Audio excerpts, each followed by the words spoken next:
WHCS Channel 29 presents Group AAA Regional Football Playoff action. From Kellum Field in Virginia Beach, it's the Hampton Crabbers and the Green Run Stallions. Good evening, everybody. I'm Tim Cole, along with Bob Hins, and we are here at Kellum Field for tonight's encounter between the Crabbers of Hampton and the Stallions of Green Run. The captains are meeting at the center of the field as we speak. For the Hampton Crabbers, they're represented by Will Jeter, number 89, and Durac Chrome, number 7. For the Green Run Stallions, they are represented by Brian Hill, number 34, and by number 53, David Lillifloren. Bob, what are we looking at coming into this game? Well, I tell you, Tim, we're going to be in for a good game tonight. It's a little cool out there, but this is football weather. We have two teams that are very, very similar in their offensive approach. They have quarterbacks that can throw the ball and run, and they both have good defenses. If I would have to give an edge on defense, I think Hampton's got the much stronger defensive unit, where Green Run probably has a little edge in the offensive unit. So it's going to be a real good contest tonight. We get a chance, we're going to go over the lineups with for the fans. Well, while you were talking, Bob, the Hampton Crabbers have won the toss and will receive. They're the team with the black pants, white jerseys, and red numerals and helmets. Of course, Green Run, as you would imagine, green and white. They better be in green, right. Green Run coming into the game undefeated, ranked number 2 in the South Side, number 3 in the state, ranked right behind Great Bridge, who was unbeaten and untied. Now, Green Run did have 2 ties, but they were undefeated. And their ties, coincidentally, came back-to-back, much like the 2 losses suffered by Hampton. They sure did. Well, we got a chance. Let me give you the officials tonight. The referee is Rudolph Freeman. The umpire is Paul Petresco. The linesman is Rick Young. The line judge is Jim Topping, and the back judge is Art Jones. And this is an official crew from this side of the water. Now we're having the national anthem, Tim. The leading offensive team at Southampton Roads. This is the game both sides have been looking forward to since the opening game of 1985. The Crabbers beat the Stallions 7-6, and it's the game that all of Hampton Roads has been anticipating all season long.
Said just before the playing of the national anthem, Green Run undefeated with 2 ties. And let's run down that Crabbers lineup on offense right now. Okay, on center position is Powell. The guards on offense for Hampton Crabbers, Mayberry and Pearson, and the tackles are Mason and Terrell.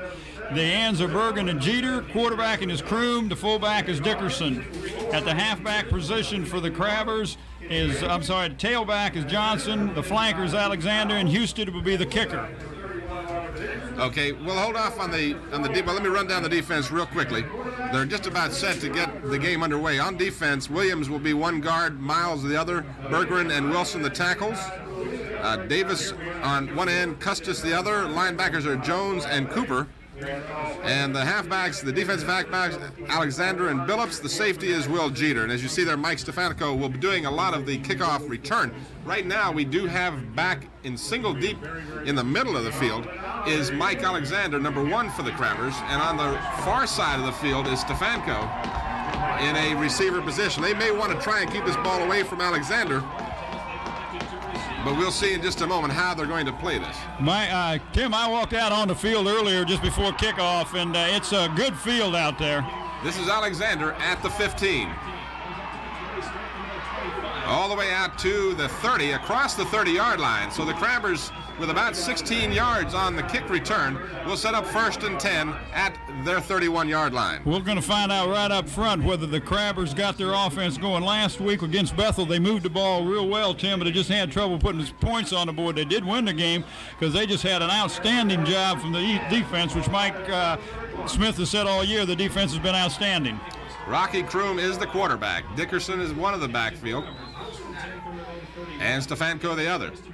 Dickerson over the middle from the 32 to about the 34-yard line. Pickup of a couple of yards for the Crabbers. Let's see exactly where they marked the ball.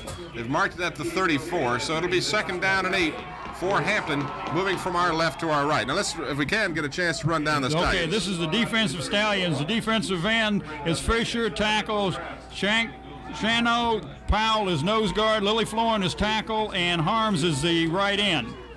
The linebackers are Darby and Goganis. The cornerbacks are Lawson and Williams.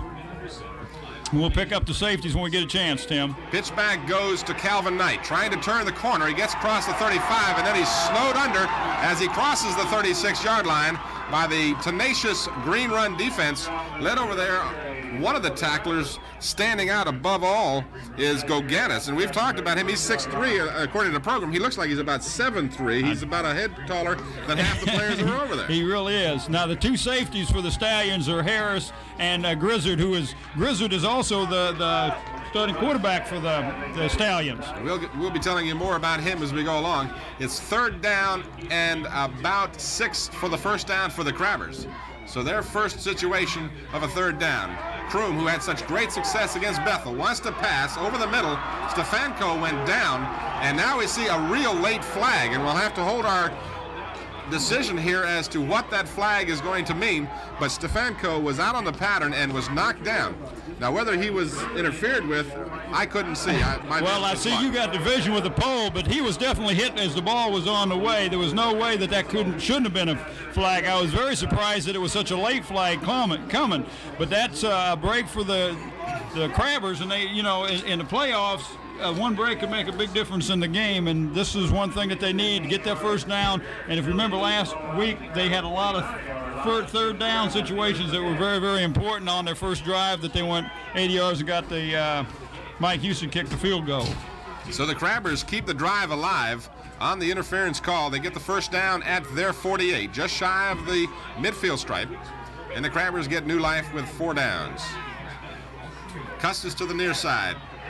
Handoff inside goes to Marvin Dickerson. He crosses midfield to about the 48-yard line of Green Run, and the Stallions stop him there, but not before he picks up about 3 yards. And it'll bring up a 2nd down and 7. Excuse me, Tim. You're going to be calling all night Gorganis and Darby on the tackles. These two are the outstanding defensive players for the Stallions. Darby is considered one of the top prospects in the nation at linebacker, so you will see him in a lot of the tackles.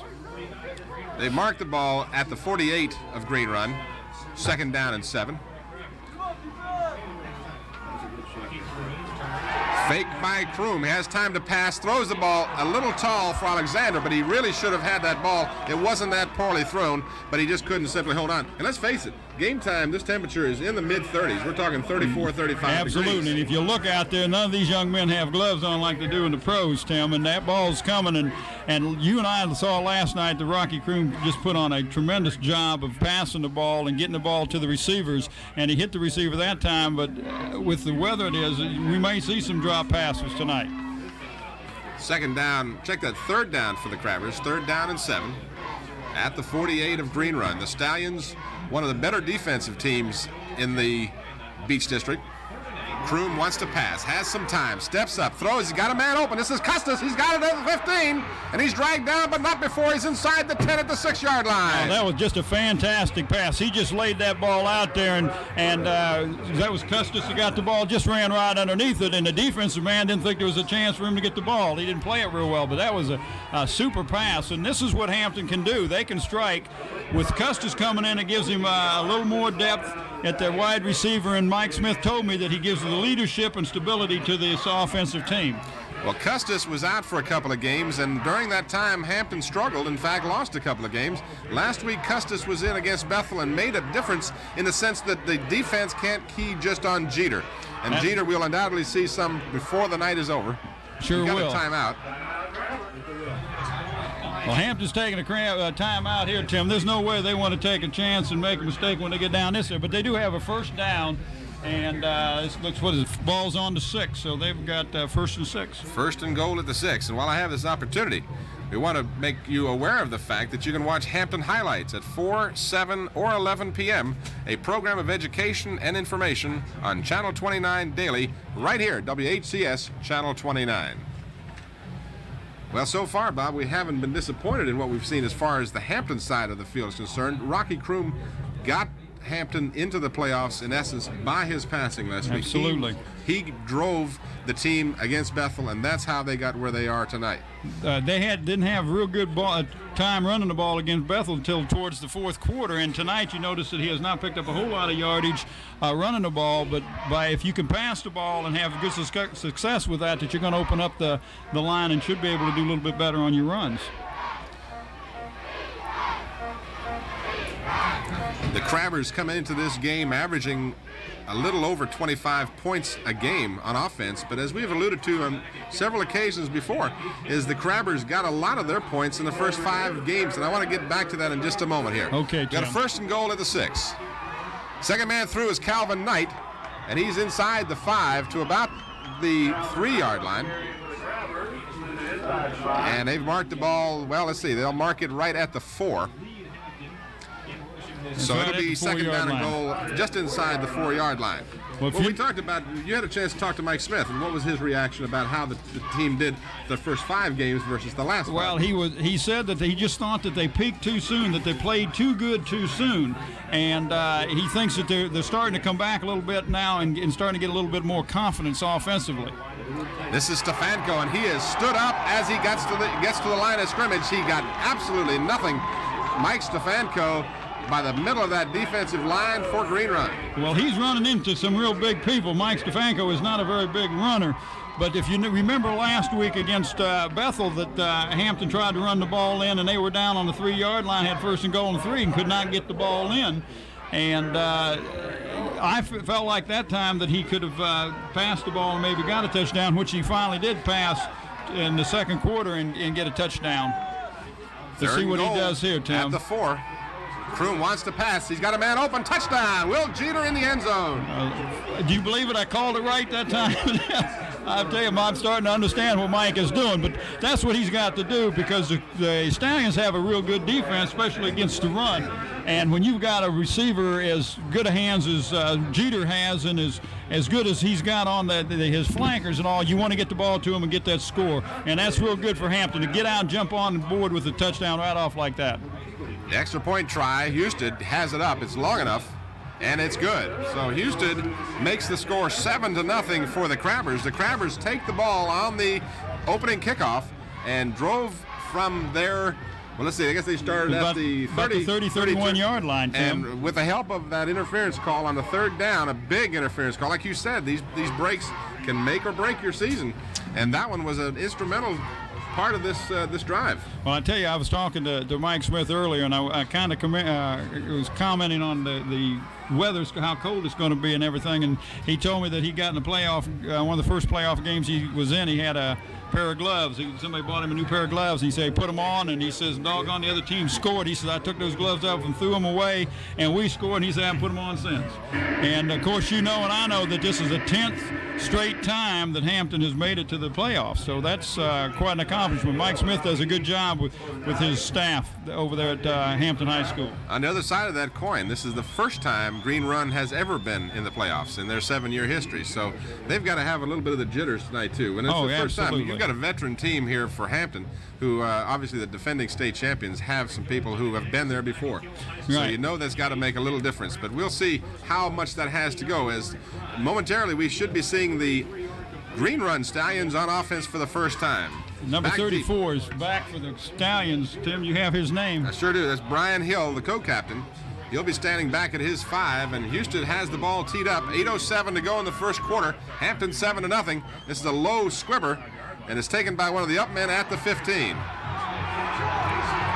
Coming to the near side, and finally taken down at the 32. So each team starts at almost the identical place on the field with their opening drives. Carrying that ball back was J.C. Harris, number 32, a 5'8", 161-pound junior Green Run Stallion. And now we're going to see this fine offensive team of the Green Run Stallions.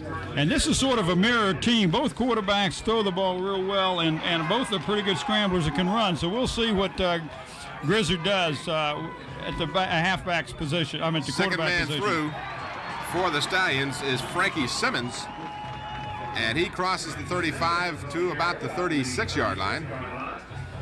So he picks up almost 4. They look like they're a little bit better running the ball. They opened up a real good hole that time. They run sort of a cross buck in there. They crossed their backs and brought the second back over to the left side, and it was a hole opened up for him. Pick up a 4, second down and 6. Grizzard on the option, cuts inside and gets a couple of yards, keeping the ball for little or no gain, and almost a late hit there. One of the Crabbers came in quite late, and on the near sideline here, we're on the Green Run side of the field. The coaching staff was a little bit upset they didn't see a flag. Yeah, they really was. But if you'll notice, Tim, if the people were paying attention, he didn't hit the ball carrier. He's hitting one of the blockers that was behind the ball carrier. I think he was really trying to avoid the late hit. At the 38-yard line of Green Run, 3rd down and 4. Grizzard has time, steps up now, gets some pressure, throws, has a man open, completes the pass at the Hampton 45 and down to the 42-yard line, but a first down for the Stallions.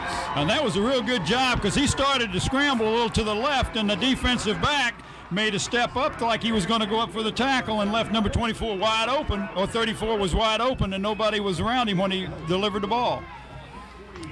But there was a situation where they took advantage of a third down situation that they needed to pick up at least 4, and they crossed into Hampton territory, Tim. So at the 41-yard line of Hampton, it's first down for the Stallions. There you see them. Grizzard hands off on the left side to the 40, a pickup of 2 yards. And that is Frankie Simmons, who carried the ball on the very first offensive play for Green Run earlier. Picks up 2. If we get a chance, Tim, maybe we can flip the offensive team for the Stallions on the screen. We haven't had a chance to go over their offensive team. Try and do that after this play. Okay. 2nd down and about 8.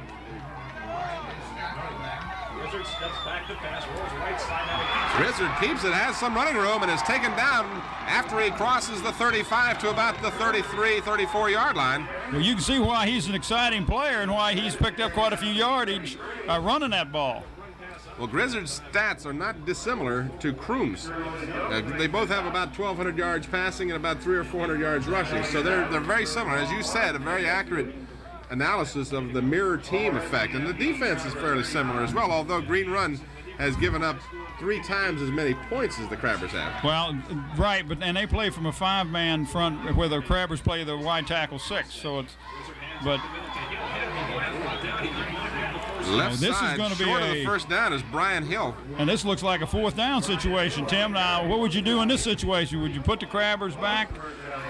Would you go ahead and gamble here and try to pick up the first down? Well, let's reserve judgment because they are going to bring the chains in. They believe it's close enough for a measurement. It is close. Well, come on, Eagle Eye. Last week you got within an inch. About 6 inches shy. Okay.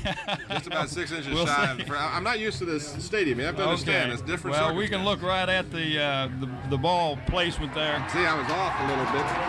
I think they marked it with that left foot, right foot thing you talked about last week. So, well, the angle's a little different than last week too, Tim. So Green Run picks up the first down, and Eagle Eye Cole misses on this one. There you see some of the Green Run crowd here. This game, of course, being played at and I use quotes around this word, a neutral field. Green Run High School is about 1.5 miles down the road, so it's about as neutral as playing the Chicago Bears in Soldier Stadium. Intercepted by the Crabbers. Will Jeter's got it. And Jeter is looking for some blocking room. The flag is down. That's in the area where you'd normally see a clip or an illegal block, but more importantly, the Crabbers have come up with the football. He just overthrew the receiver. The receiver was open. It just went over the head of the receiver. The ball seemed like it kind of floated on him, but Jeter was playing that safety position, and of course, him being the tight end, he's got good hands, and you get the ball around him, he's going to catch it. Now, Hampton will take over with the turnover, but they're going to have a penalty assessed against them on the run back on the.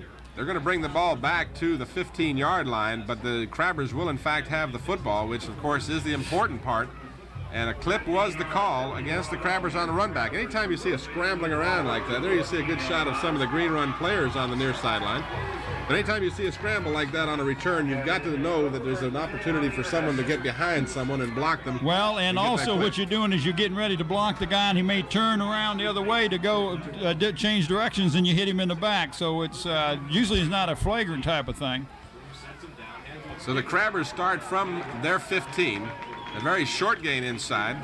That looked like Dickerson with the ball that time, Tim, and he had a very good game last week against Bethel running the ball. It is, in fact, Marvin Dickerson, who had an exceptional game against Bethel. He's a big running back. They have a big defensive team in the form of Green Run, so the strength that you need to have against a big team is there. But the Crabbers have a very versatile backfield in their running attack. They have Calvin Knight, who is extremely fast, Stefanko, who is elusive more than he is quick, and, of course, Dickerson, who will give you the power run. And then they run Johnson at the halfback position, too. And that halfback draw is going nowhere as Calvin Knight got the ball and 4 Green Run defenders all at the same time. So the Crabbers take 4 giant steps backwards on that play. Oh, it was a good call in the situation because they were looking for pass, but the men got in the backfield. The line didn't do a good job holding them off for at least 1 or 2 counts. But that brings a real long situation for third down, Tim, 3rd and 15. 3rd and 15 for the Crabbers after the turnover. Will Jeter's interception giving the ball back to the Crabbers. If you just joined us, the Crabbers scored on their initial possession a 4-yard touchdown pass from Kroom to Jeter. Now they're faced with 3rd and 15. Kroom again wants to go long. He's got Mike Alexander out, and that ball is just too long as good man-to-man defense on the play by Green Run. Over there step for step with Alexander was Jarvis Lynch, number 22. And he had a good shot at the ball himself. He was the one that made the dive and got his hands on the ball that time. Well, this is a kicking situation for the Crabbers. And let me check myself on it. That was Grizzard, number 12, who was defending on a play. Okay, that's the quarterback. Two-way players. Yes, sir, he sure is. Husted standing 5 yards deep in his own end zone. So Green Run was able to hold after the turnover. Little or no rush, and Houston gets it away. An end-over-end kick. It's going to hit at about the 47. Going to roll across midfield. And Green Run will start just inside the 50-yard line, and they'll have pretty good field position. And not a bad kick from Houston. He was standing in his own end zone. So he kicked the ball at about the end zone itself, so that's a 50-yard punt from where he kicked it. Of course, the ball was spotted at the 10, so it was a 40-yarder. But that'll help the Crabbers a little bit. You want to get as good a kick as you can from that situation. I was kind of surprised because Green Run really didn't rush the kick, and then by the same token, they didn't really set up a return. They just kind of didn't do anything on that play. Grizzard, second man through. This is Hill. Check that. It's Simmons, Frankie Simmons, number 14, and he crosses midfield to the Hampton 49-yard line. And we're inside. Excuse me, Bob. We're just inside 2 minutes and 5 seconds to go in the first quarter. The Crabbers ahead 7-0. The Hampton Crabbers defense is a real aggressive defense, and on the first fake on the backfield that time, there was a lot of ball players who was going towards the first fake, and they had one guy that stayed home, and that's why they didn't gain much yardage on that play. Grizzard looks, throws, got a man, completes the pass, has the first down. His reception made by Gerald Jones. And again, some late hits on the far side of the field draw the ire of the Green Run coaching staff and players, but I don't see a flag. So just mark it up to a little aggressive play, but the big part of that is the Crabbers have allowed Green Run to get the first down, and Grizzard has shown real fine passing ability on the run. And just tremendous poise because he stepped back up, dropped back to pass, and then stepped up in the pocket and hit the man. He was moving when he threw the ball. From the Crabber 37, Grizzard now gets the first pressure of the game. He's in the grasp, and we're going to see a flag. We'll see face mask call, I'm sure. Apparently, they grabbed the face mask, and it's a shame for the Crabbers because they had thrown him for a considerable loss. Yeah, they really had. They didn't need to get the face mask because he was not going anywhere. Well, you know, I just saw something that I hope There's another flag down there, Tim, too. The fans saw what just transpired, and that was the fact that Custis, who was guilty of the face mask call, went over and shook Grizzard's hand in a gesture of good sportsmanship, and said, you know, obviously, I'm sorry, I didn't mean to, and Grizzard returned the favor by shaking his hand back. So it's always nice to see that kind of. It really is. But see, they went from about a 10, 15-yard loss to a pickup of looks like about 5 yards on that with that penalty. So they Actually, it works out to be closer to 7 yards as they come up now with about 6 yards. So that'll be 1st and 4. Tackled in the backfield.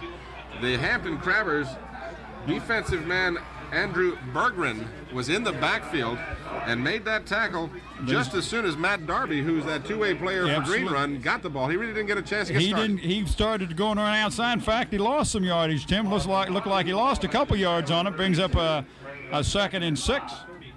Yeah, that's right. It would be a second down. I'm thinking it was 3rd down, but they didn't. That one on the penalty didn't count as a down. So 2nd and 6. Grizzard looks over the middle, has time, throws it behind the intended receiver, and it's incomplete.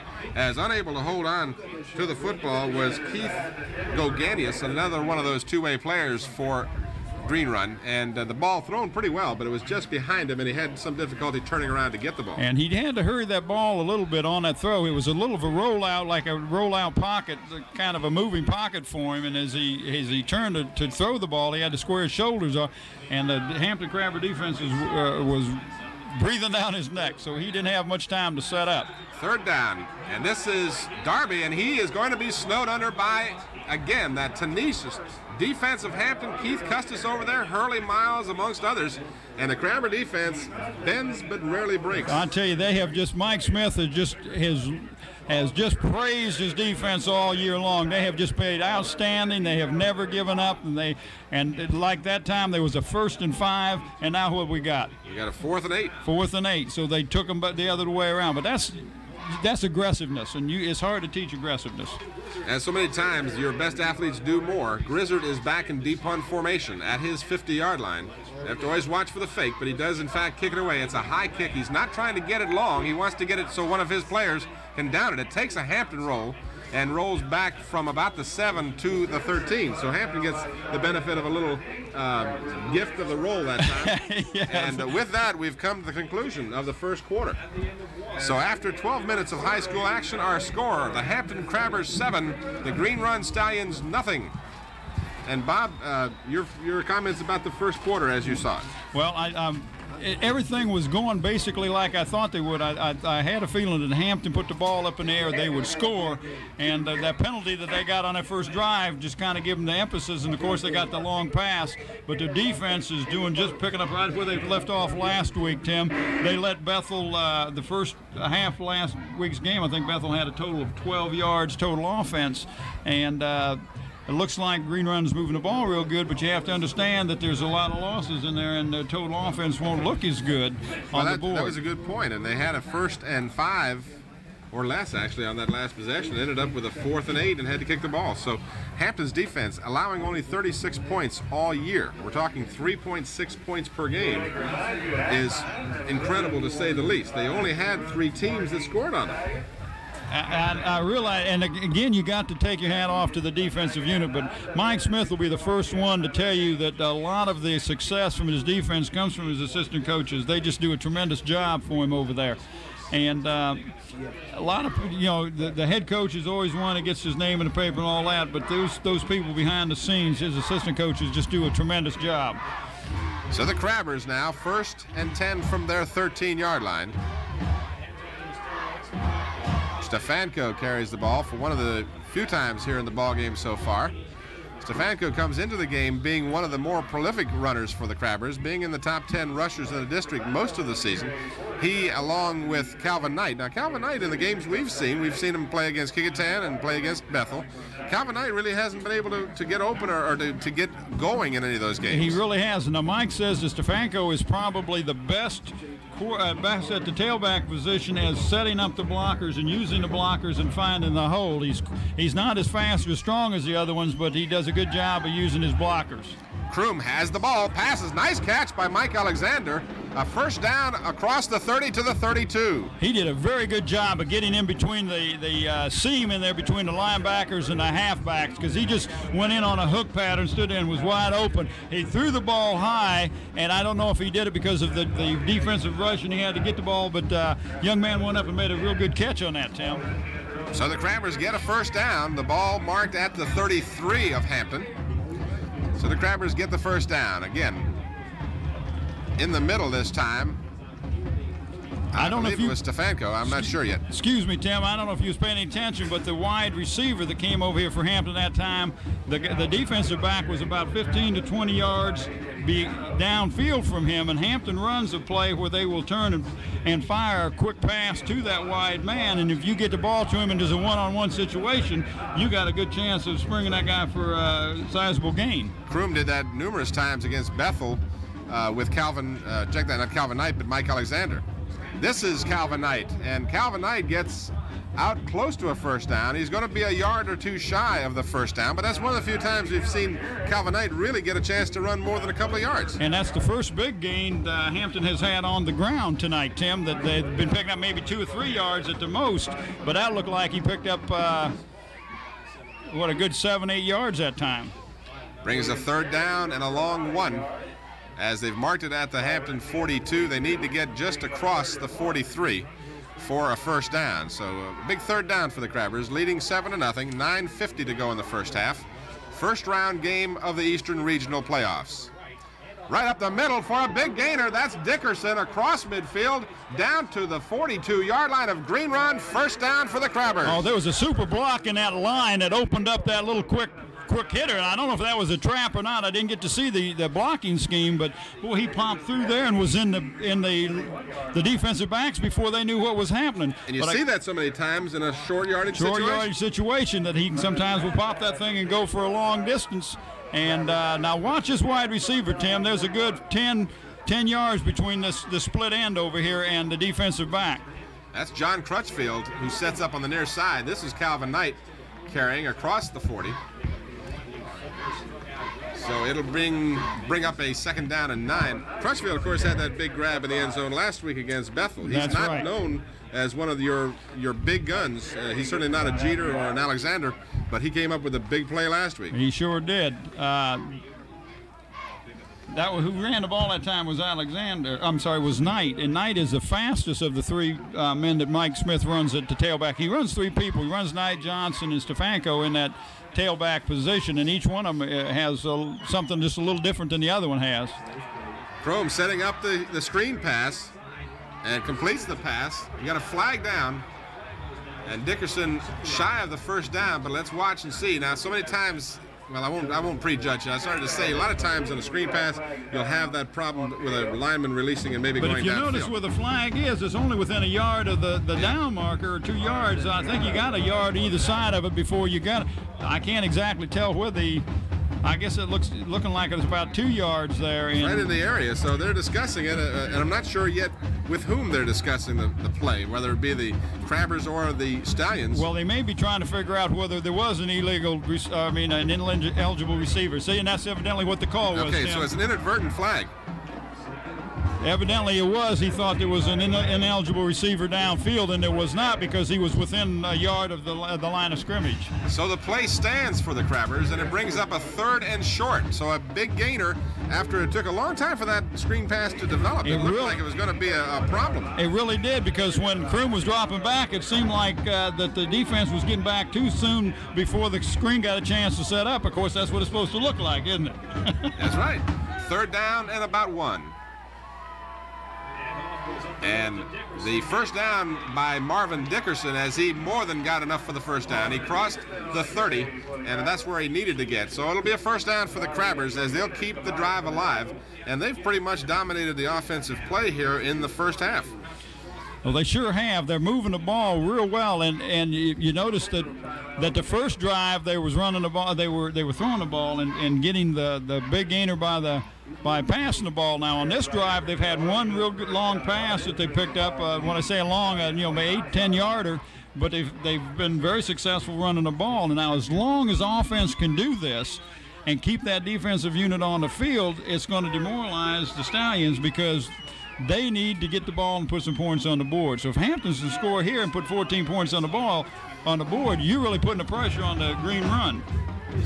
First down for the Crabbers, just inside the 30 of Green Run. Kroom, left side, handoff for Dickerson again. Dickerson getting a lot of attention tonight, and he's tackled by no less than 3 Green Run defenders, but he still picked up 3 or 4 yards. Well, and he's the biggest of the backs that Hampton has. Hampton doesn't have a real big, strong back. They've got some, and you and I know Stefanko is just, I don't know, maybe weighs 140 pounds wet with a towel, but they're running against a real good, strong defensive unit there. But he's, like you're saying, he's picking up 2 and 3 yards, and then they're carrying him back. Second down and a long 7 for the Crabbers. Kroom still has the ball.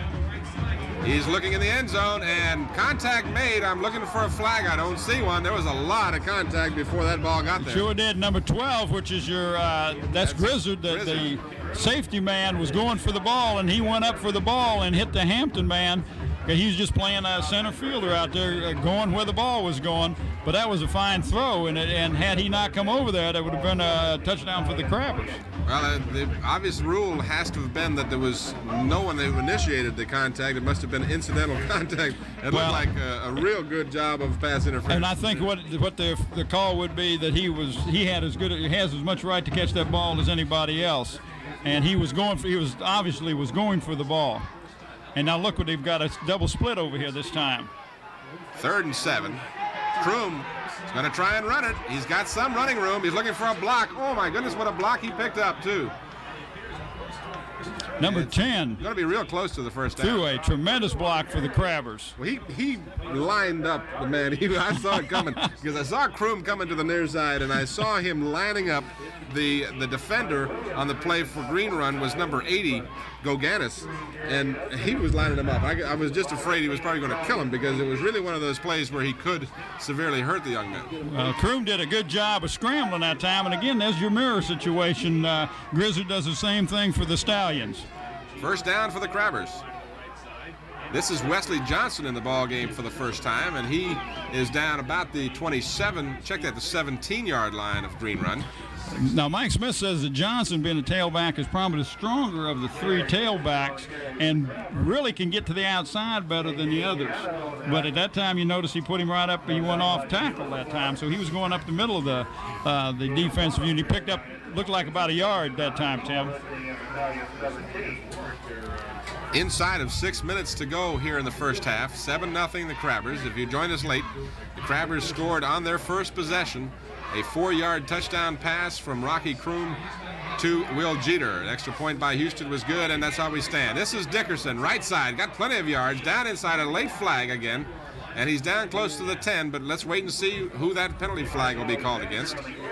And it appears it'll be against Hampton from the clapping of the hands on the part of Green Run. Yeah, it must be a holding situation. That's what he called. The official called holding against Hampton. And, of course, that'll hurt because they were down there well within field goal range. Well, they're right on the 10-yard 10-yard line, and that will back them up. They'll still get benefit of some of the gain because it will be from the point of the foul. But that'll back them up to the 20-yard line. So the Crabbers will have it marked there at the Green Run 20. Holding is the call. Now, earlier as they were lining up and warming up, I was watching Houston doing the kicking, and he was kicking from the 35-yard line. So that's a 45-yarder, but he was putting it through the upright. So I know Mike Smith would rather have a touchdown than he would a field goal. But he's going to, I know he'd like to get a lot closer than he is right now, too. And they've got downs. It's only second down. Second down and about 13. Kroom wants to pass. Has a man open in the flat, and Dickerson just can't simply hold on to the ball. It really wasn't that good a pass, but he should have been able to play it. Yeah. But I think he was looking downfield. I think he was trying to catch the ball and turn at the same time, and you got to catch the ball first. But he had 2 or 3 blockers out in front of him. That was a good setup, and that was a good call at that point of the field, because that was a screen pass that would have picked up a lot of yardage. Now Hampton's taking a timeout, Tim. They need to regroup here and find out if they can't do something with third and about 13. 5:12 remaining in the first half. A reminder that you can watch A.G. Womble and the Sports Report Tuesdays through Fridays at 3, 6, and 8 p.m. exclusively here on Channel 29. Coming into the game, as I mentioned, Green Run has not lost this year. They tied twice. They tied Princess Anne and they tied Kellam on back-to-back weekends. They defeated Maury 27-0. Deep Creek they beat 30-14, 34-19 over Bayside, 21-6 over Cox. Then they tied Princess Anne at 14 and Kellam at 28. Granby they defeated 31-0. They defeated First Colonial 35-12. Kempsville was about as close as they came to losing a game in the latter part of the season. They beat Kempsville 22-19, a Kempsville team that suffered greatly from graduations, obviously, from last year. They really didn't have that great a season. And they rounded it out with a 26-0 whitewashing of John Marshall. And John Marshall was undefeated coming into that game, too, if I remember correctly. They're out of the Richmond area, Tim. Yes, that's correct. They were a real strong team. Green Run defeated, and they did them handily. So the Crabbers, to recap now, at 5:12 to go, 3rd down and 12, and still the timeout is being, well, I'm not sure what's going on. They signaled another timeout in the huddle. Well, I think it was an official's timeout. There was an equipment problem or something, and he helped the Crabber with it, and now he's blowing a whistle and we're getting ready to start. All right, big 3rd down and 12 for the Crabbers. Just on their side of the 20-yard line. Kroom fakes and wants to pass. Has some time. Has Alexander open inside the 5 at the 1-yard line. Touchdown. Well, no, now they wave it off. Now they're waving I don't understand that. All he has to do is carry the ball across the end zone. If he fumbles it after he's across, it makes no difference. Now they're saying he never had control. He calls the touchdown and change it, and I know that the Hampton Crabber coaching staff is going to be real upset about that call. That once you get into the end zone with the ball, that's it. The play stops. Well, they've obviously ruled that he never had possession. That's the only thing I can. And we don't have an instant replay here like they do in the NFL, do we? No, unfortunately we don't. But what we think and what we thought we saw doesn't count. The officials have called it an incomplete pass. So what appeared to be either a 1st and goal or a touchdown, and touchdown was indicated by 2 of the officials. Well, the one official called a touchdown and then waved it off, said it was an incomplete pass. So they're over there right now. You can see that the officials over there talking to Mike Smith because he wants to know, how can you call one thing and change it that quick? Either he did or he didn't. What you do if you're official in that situation, I guess, is you wait a second to make sure it's a completion before you signal. Don't signal prematurely, and evidently that's what the official did. It was because there was 2 officials that did call incomplete on that, Tim. So it wasn't just one. No, so regardless of what we might have thought happened, in fact, it is ruled an incomplete pass. So the Crabbers will not get a touchdown. They will be trying for a field goal here from the 27-yard line, a 37-yard attempt. Houston has got enough distance, and it's good. Yeah, it is nice. That's good to come across with it. You lost 7 points, but you picked up 3, and I know that's got to be a boost in the arm for the Crabbers because we only have 5 minutes, right at exactly 5 minutes to go in the first half of play. But I was telling you earlier that Houston was kicking from the 35-yard line, Tim, and was doing a good job putting the ball through the end zone. And I didn't get the yardage mark on that. But well, he kicked it from the 27, so it'll be that'd be a 37-yarder. 37-yarder. And Houston has, in fact, gotten some form of points out of that. It's important that you drive down the field and have a good attack like that and then come up with something. It could have been a big momentum change for Green Run. It really could. Now, if I remember correctly, they started from about the 13-yard line. So you're talking real long. You're talking a 37. I mean, I'm sorry, an 87-yard march. You ended up with 3 points. You didn't come away empty. And each time you put a little points on the board, now that means the Green Run's got to score twice. So we're still in the second quarter. 5 minutes to go. The Crabbers 8-2 on the season. On top by 10-0 over Green Run. And Green Run now will have to try and get their offense organized. Crabbers, of course, we talked about how Green Run did this year. The Crabbers shut out 5 of their first 6 opponents. The only opponent to get any points was Denby in the form of a 6-point touchdown, and they got that on a kick return. So from the line of scrimmage in the first 6 games, no one scored on the Crabbers. Actually make that, yeah, that's first 6. So Houston has the ball teed up. Crabbers leading 10-0. It's one of those difficult kickoffs to handle.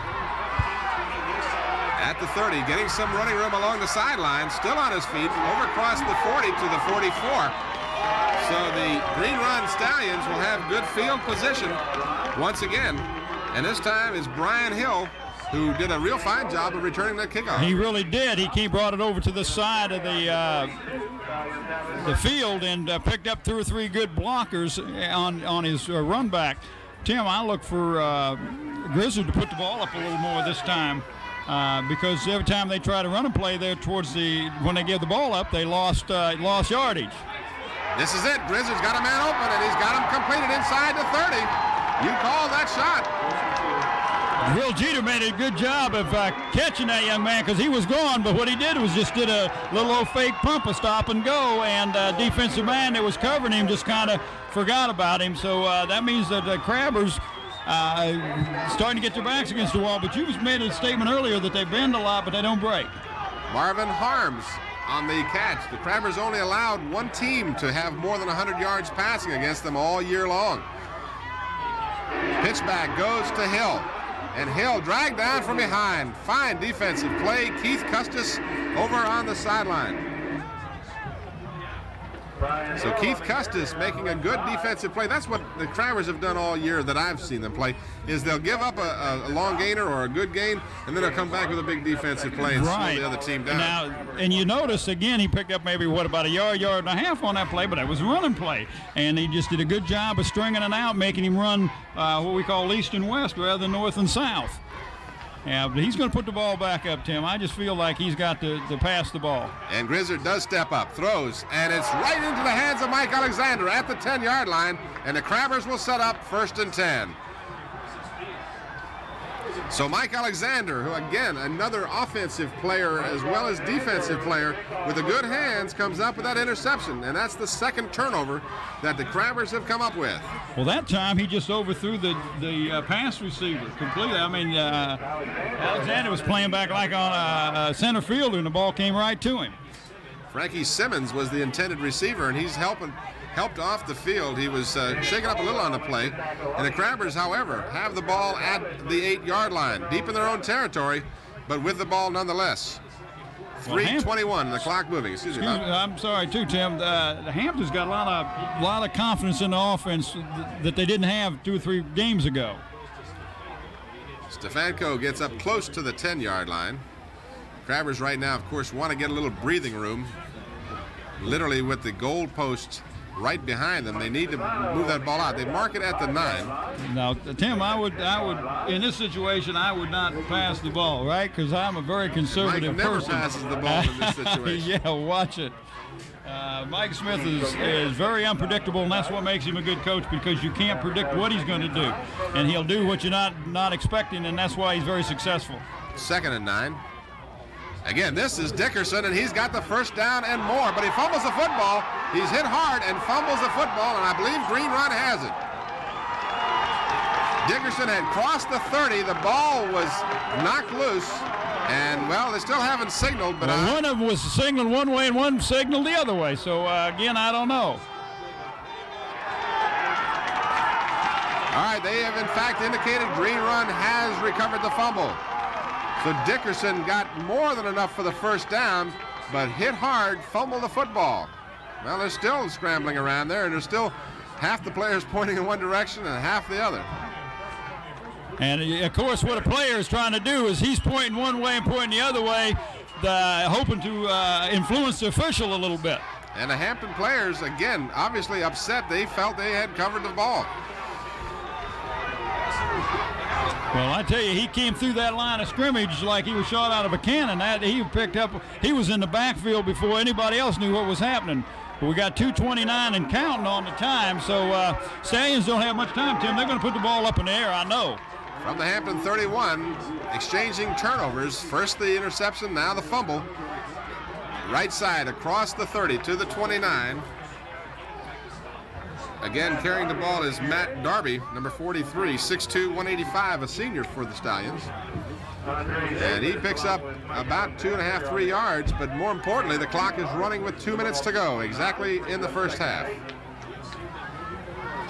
So the Crabbers defense now has to do as they've done all year long. They've got to dig in and hopefully keep Green Run from scoring here at the waning moments of the first half. Grizzard over the center, fakes, still has the ball, has some time, and now he's pressured and still has the ball, still on his feet, and finally dragged down for a considerable loss. He went clear back to what's that looks like about the 40-yard line, so he really lost some yardage. Looks like he lost about 12 yards on that, Tim. And you know, as much credit goes to the defensive backfield as does the pass rush, because they had the men covered downfield. Grizzard just simply had no one to throw to, and they had to eat the ball. And he didn't drop straight back, so it wasn't a straight rush coming in. It was he rolled to the right looking for the receiver, and the defensive backs for the Crabbers just did a great job and had the receivers covered. And of course, by that time, you can only hold the rushers out so long. You know, last time we had this opportunity, we ran down the way Green Run did this season. Let's talk about how Hampton got where it is, 43-0 in the opening game with Petersburg. Then they shut out the co-champion. And by the way, our congratulations go out to the Phoebus Phantoms. Oh, absolutely. Bill D had a and tremendous season. His coaching staff over there at Phoebus just have really turned that program around, Tim. I know they were that 1-9 last year. 1-9 and they turned around to 8-2. 8-2 and co-champions, and that's got to be a feather in that young man's hat. I know that he's instilled a lot of confidence in that Phoebus team. So the Phantoms not doing well against Hampton early in the season were defeated 34-0. Then George Washington was next on the victim list for Hampton, 42-0. Then Denby fell 52-6. That 6 points coming on a kick return. Then Ferguson 56-0 victims of Hampton. Then Menchville was when the season kind of turned around for Hampton in the sense of their offense went sour on them. 7-0 over Menchville. I'll get back to that in a minute. 3rd down and long. Grizzard obviously wants to pass, will have no time. He's taken down at the 47. The ball comes loose. And, well, we'll wait and see. Green Run has the ball, but more importantly, they're moving in the opposite direction from the goal line. And, Tim, this is what I was telling you earlier, that the first series of downs that Green Run had the ball, they moved the ball right well, but since then they've been going the wrong direction, and you got to do some subtracting there, and I don't know what the total yardage is going to be at the end of the first half, but they're not going to have very much total yardage at all. Well, they started this possession at the 31, and now they're at the 49, so we're talking 4th down and 30, I guess, 29. Right. 29, 30 yards, and he's going to have to kick it. So Grizzard will, in fact, be standing on his 36-yard line. Gets the snap and gets the kick away. It's a low end-over-end kick. Stefanko wants to field it, does, in fact, at the 11-yard line, and is dragged down immediately for little or no gain. So Stefanko fields the ball with just 16 seconds to go in the half. Let me finish, if I may, rounding out how the Crabbers completed their season. They defeated Menchville 7-0, and then it all went bad for them as Lafayette defeated them 14-0. First time Hampton's been shut out since 1984 when Kecoughtan defeated them 3-0. That's correct. Then Kecoughtan, speaking of the Kecoughtan Warriors, they've had the Crabbers number the last couple of years. They upset the Crabbers 16-5, and then Hampton said, okay, if I want to get into the playoffs, what do I have to do? They've got to beat the teams. And we see the clock winding down as the Crabbers decided not to get a playoff. And in fact, at halftime, they lead 10-0. And of course, Hampton defeated Warwick 3-0, and then Bethel 10-0. So, Bob, your opinions on the first half? Well, to say I'm pleased is an understatement because, of course, I'm a little partial to the Hampton team, but the Hampton Crabbers came out and just did a good job. With the first time they got the ball, and they moved it down and got the touchdown, and that was the key. Since then, they have moved the ball offensively, looked very, very strong offensively, but their defense has just been awesome. I can't say much about that defensive unit. They are just doing a fantastic job of stopping the Stallions, who has a good offensive team, Tim. And, of course, the Crabbers, really, in my opinion, from the games I've seen, that was the best half of football that they have played since the regular season as far as I have seen them since their demise in the middle of the season. They really played well all the way around, except for that one fumble by Dickerson after the big gainer. They really didn't make any mistakes. No, they really didn't, Tim. And you can see that both the offense and the defense that gets out there, they both are playing with confidence, and that makes it. And that's a lot of things that the coaches have got to overcome. Is when you're coaching with young men like this, that they have a tendency to lose a little confidence in themselves. And it's a coach's job not only to teach them how to play the sport, but also how to get your confidence back and play with some authority out there. And Hampton Crabbers, coaching staff, done a really good job on that. We're at halftime. The score at halftime are the Hampton Crabbers 10, the Green Run Stallions 0. And we'll be back with second half action after this brief timeout.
From Kellum Field in Virginia Beach, Tim Cole with Bob Hins back here just before the start of the second half.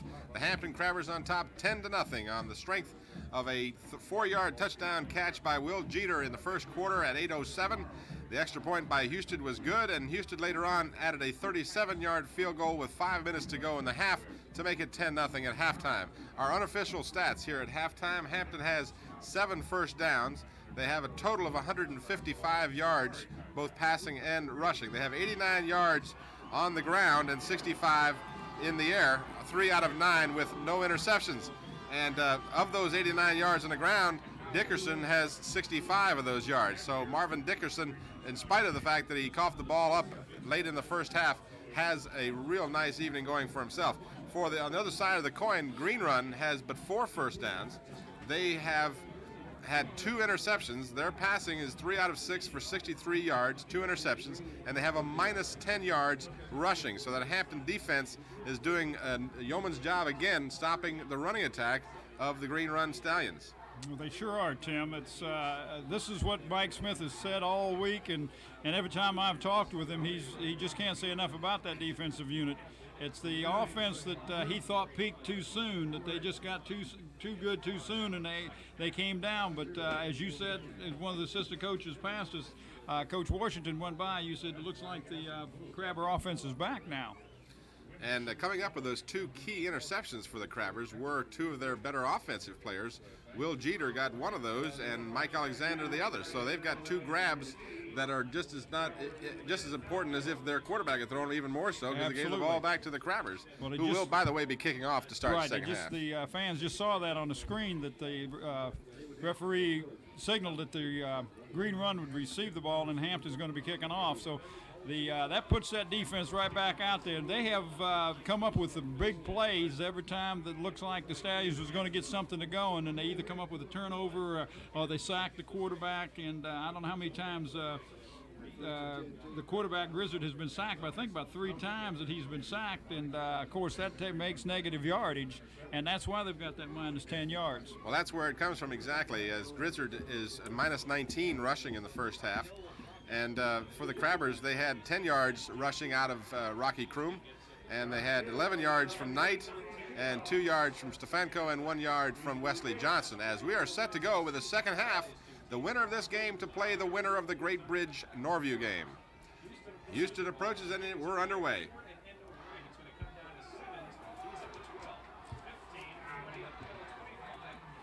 They have run that ball back well all night long. They've started from their 30, 31, or better field position every time that Hampton has kicked off tonight, Tim. One last statistic that I hadn't gotten a chance to cover was that return yardage. The Green Run team has 48 yards returning the ball. So that is a factor for them keeping good field position. That's very important. As I said, the offensive totals, 155 for the Crabbers unofficially. For Green Run, a plus 53. 2 turnovers for Green Run, 1 for the Crabbers. This is Grizzard. Right side, Hill weaving around several would-be tacklers and brings the ball out to the 39-yard line. That just looked like almost like a power sweep. It was just a turnaround, a straight handoff off to the right side, and he had good blocking on that side. The Hampton Crabber defense was doing some shuffling and switching there, and may have got themselves out of position. Pickup of 7, 2nd down and 3 for the Stallions of Green Run. Green Run representing the Beach District. This is Grizzard on the option, passes it back, and a first down close to the 50-yard line and about the 48-yard line. First down for Green Run. Will Jeter was a tackler. That's the safety man that came up. That was the option play that they will run, and Hampton does a pretty good job against the option play for the most part. But that time there was nobody who was picking up the trail or the pitch man. They had the quarterback covered, but they didn't have the pitch man covered. Brian Hill was the pitch man, and he got the first down at the Green Run 48-yard line. We have an equipment problem at the field there. You see the referee calling the officials timeout, as there was some adjustment on the equipment for Brian Hill in the backfield. He's going to have to check out of the game for at least 1 play. Yeah, he will now, because he evidently hasn't got that equipment situation fixed, and he's... Well, even if he had, because the official called an official's timeout, he must go out. Well, for no, one play. sometimes they'll do that to help him, like if it's just a minor thing, he'll help him with it. Maybe he couldn't get his chin snapped or something like that. But in that case, there was something with the shoulder pad, so he's over on the sideline getting it fixed. Little or no gain on the play by Darby. Again, that Crabber defensive team coming up strong. Hurley Miles in the middle of that line, in on the stop. Well, Hurley Miles done a yeoman job all year long in the center of that Crabber line. He's an unsung hero on that defense. That whole defensive unit just does an outstanding job. But he's right in the middle of everything that's happening to him. And he's a hard man to go through. He's 5'7", really he's 178 pounds, so he's not real tall, but he makes up for what he lacks in strength. They call it like a fire plug. And here comes that option again. Grizzard still has the ball, crosses the 45 of Hampton, down close to the 44, and it'll bring up another crucial third down situation for Green Run. Crucial in the sense that it's important for Green Run right now to establish their offense here in the second half. And what they're doing is they're establishing their offense on the run situation, because Grizzard has not had a real good job passing the ball. He's had 2 interceptions, and sometimes the weather like this, if it's cold out there, you just don't get the feel. Your hands get a little numb, and you don't have the feel to the ball. So it looks like the coaching staff is going with the run. 3rd down and 2. Well, Grizzard handed off. For a moment, it looked like Grizzard still had the ball. Frankie Simmons, in fact, carried for Green Run, and it's going to be very close to a first down. I believe he has the first down, but I believe they'll also take a real close look at it by bringing the chin. And Eagle Eye here is not going out on a limb here again. Oh, come on, Tim. Tough for sure. I think he got the first down. Yeah, okay. Last time you didn't, but no, we'll see this time. You're saying he did. And he didn't. he's that 2 I'm or 3 over 2. He's that 2 or 3 inches that you missed on the last play. Yeah, I think they tagged it on. So the left foot marked the ball this time. And he comes up a little short. So Bob brings up an interesting situation. You've got 3rd and short yardage. You're in the Crabber territory at the 47. What do? You go for it? Of course you do. Well, it's a 4th down, Tim. It's not 1 yard. If you call 3rd, it is 4th. 4th down. I'm sorry. And he does. That's what I expected he might do. The quarterback keeper, and they've got the first down.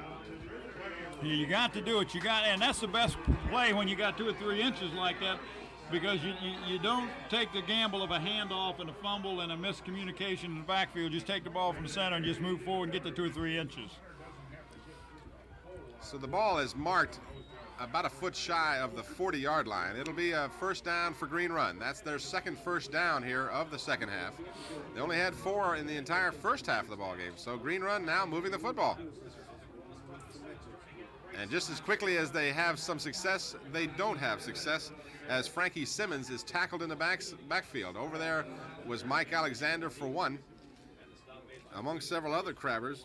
That was one of the plays that they had a little bit of success with in that first drive when they were moving the ball down the field, Tim. It's just like the halfbacks do a scissor position or a crossbuck in the back, and they get the Hampton defense going one way, but they weren't fooled that time. They were ready Williams for him. In on the stop for the Crabbers. No gain. 2nd and 10. Grizzard wants to pass. Has a man open, completes the pass. Inside the 30 of Hampton, there'll be a first down. And what made that pass work is it was a fake handoff to the running back, and it kind of froze the linebackers, and that wide out got right in the center there and was wide open. But it was an excellent pass by Grizzard. That was one of the best passes he's thrown tonight. Keith Goganius in on the grab for the Crabbers. Freeze is the appropriate word out there. It is literally freezing as we speak. It's about 30, 32 degrees out there. Cold evening. Across the 25, down close to the 23-yard line.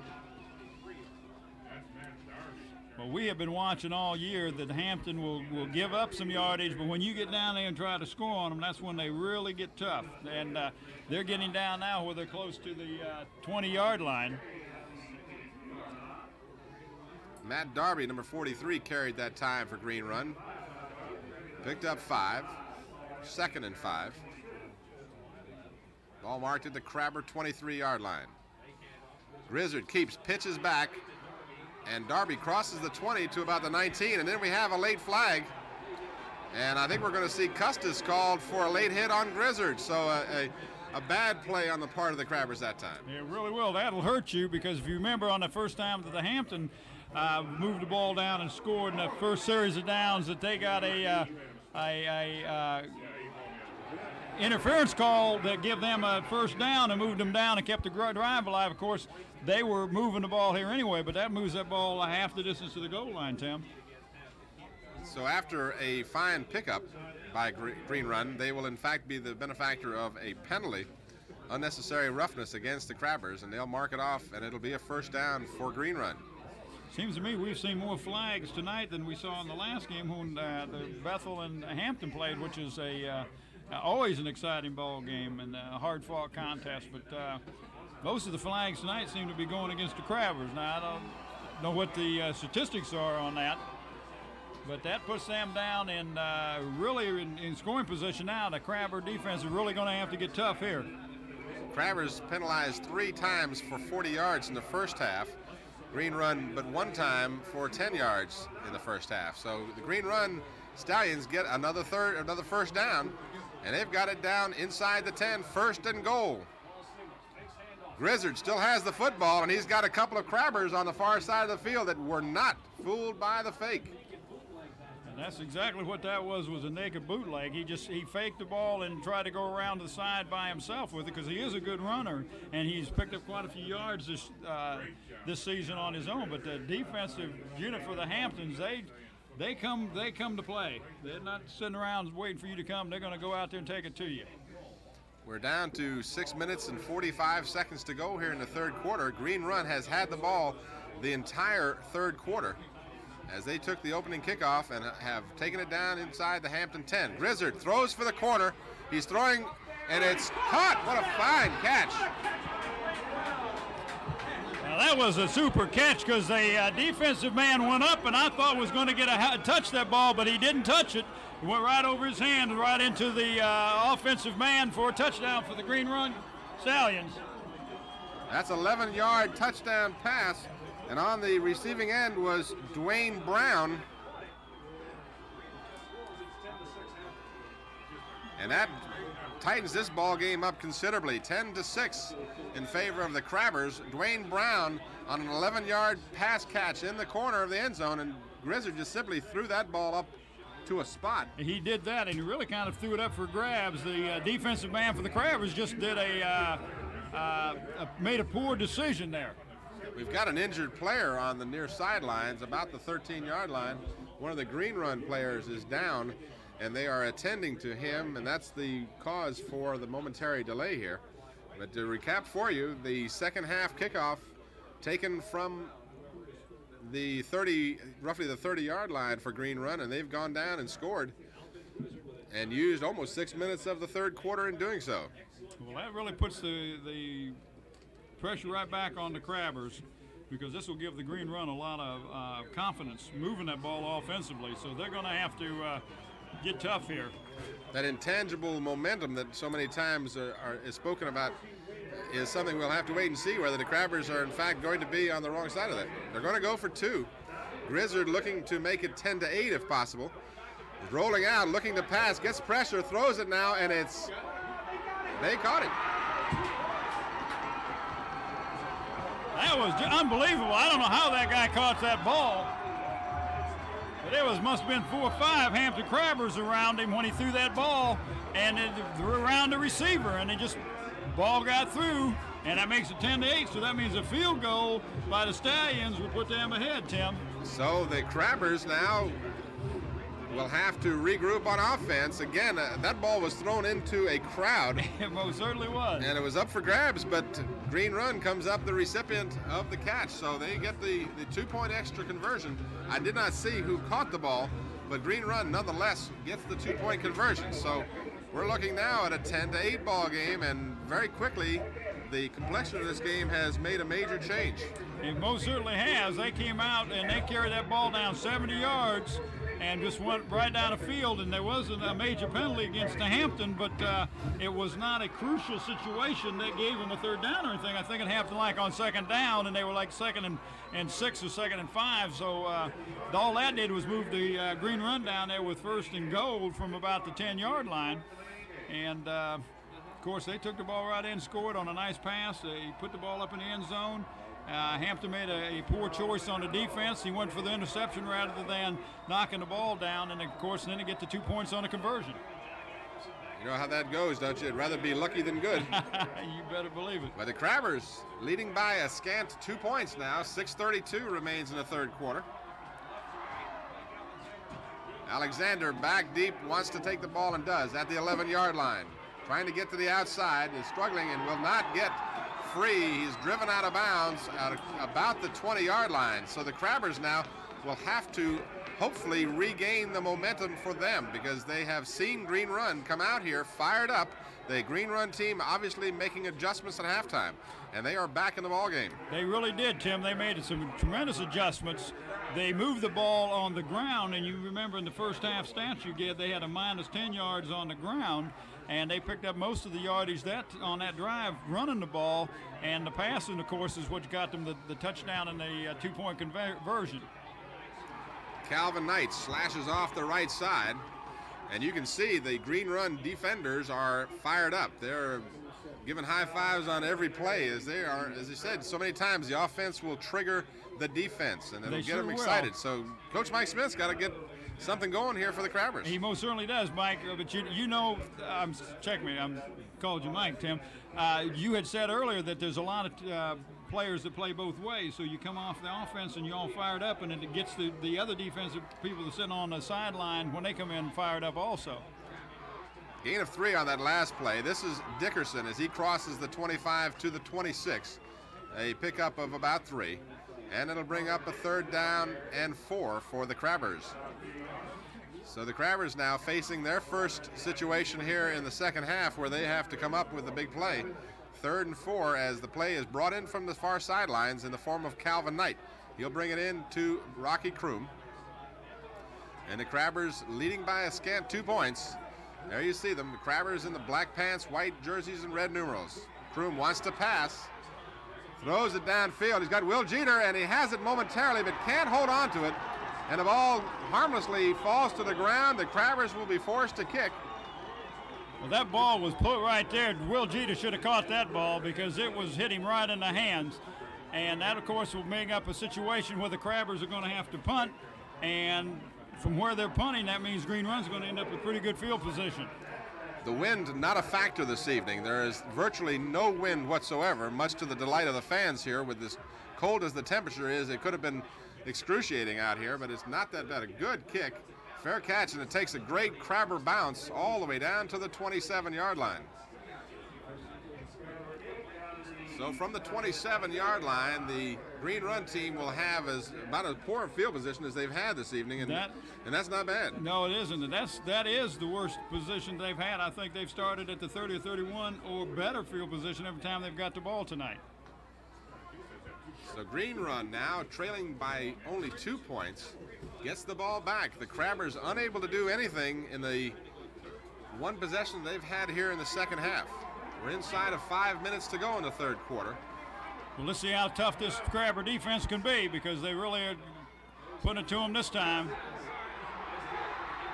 And getting some great success. One man to beat, and as he crossed the 50-yard line, Hurley Miles tripped up the ball carrier, and that was Derek Henderson, who carried the ball for the first time this evening, and Green Run has turned this game around. Well, they sure have. He did a good job of coming around the right side and then cutting back against the flow, and nobody was getting a good shot at him, and he did a good job running the ball. And that's the first time he's touched the ball tonight offensively. So Henderson gets the Green Run team in Hampton territory. First down at the 48. Frankie Simmons to the 45 and then thrown back. In on the stop for the Crabbers was Sherwood Jones, number 70, amongst others. He picks up almost 3 yards. The second down and a long 7. 4:05 to go in the third quarter. Hampton leading 10-8. They scored all their points in the first half. Green Run has answered with a touchdown and a 2-point conversion here in the second half. Grizzard still has the ball and now is taken down. Hurley Miles over there, along with number 75 for the Crabbers, James Wilson.